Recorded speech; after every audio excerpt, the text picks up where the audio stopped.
Hey gang, welcome back to another episode of Paradise Riders. Stu Jones here from the Paradise Riders studio, which we of course share with the Florida Powerboat Club here in Pompano Beach. You know, Mickey's Bar is about a block that way right here on Andrews Avenue. But I just wanted to show you guys that the host of the show really does own a motorcycle. In spite of the fact that I borrow a lot of them, this is my 1993 Fat Boy that I purchased in 1997. I did a full-on restoration of the bike about 6 years ago. That was a engine rebuild, changed up the wheels, put the spokes on, custom paint job by Richie, who at the time worked at Cigarette. You can see a nice treatment of the motor company shield that I kind of personalized. But we're here now on episode 4 of Paradise Riders as we get ready to show you part 2 of the SFPC Toys in the Sun Run. We had a great ride from the Mardi Gras Casino up to Markham Park. It's all right here as we party in Markham Park. Let's go, Paradise Riders, number 4. So let's pick up where we left off on our last show when we joined over 20,000 riders on a 28-mile run from the Mardi Gras Casino in Hallandale Beach to the Markham Park in Sunrise, Florida.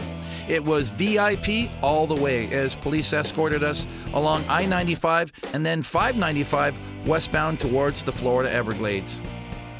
The Broward County Sheriff's Office motorcycle unit played a major role in this escorted ride, blocking on-ramps and cross streets along the way so the riders could keep chugging along without ever having to stop. That's not something we're too familiar with here in South Florida, where traffic always seems to slow us down no matter where we go.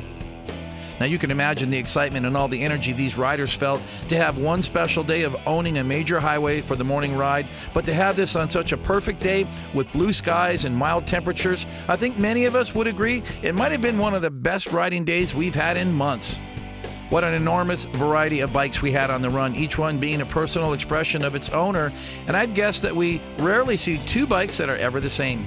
Certainly the Harley-Davidson clan was in full force with V-twins of every description, from vintage to brand new bikes like the 2015 Ultra Classic that we rode from Peterson's Harley in Miami. Adding to that, thousands of custom choppers and metric rides from Suzuki, Yamaha, Honda, and Kawasaki. You pretty much have every type of two-wheeled creation imaginable here on the Toys in the Sun Run. After exiting Interstate 595 and weaving through an industrial park, the riders are led along a narrow gravel roadway that sneaks into Markham Park from the east side of the park, crossing underneath the Sawgrass Expressway.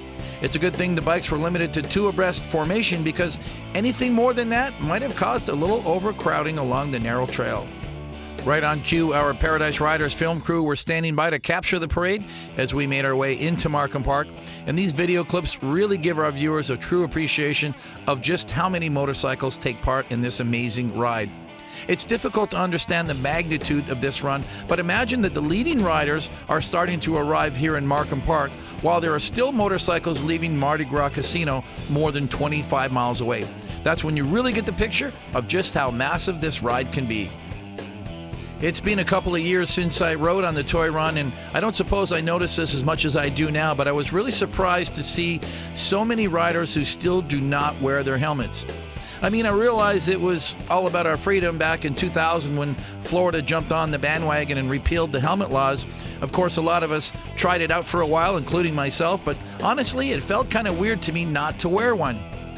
If common sense isn't grounds enough to wear one, there are some national studies that indicate that motorcycle fatalities increased in states that repealed the helmet law, so it's something for us all to think about.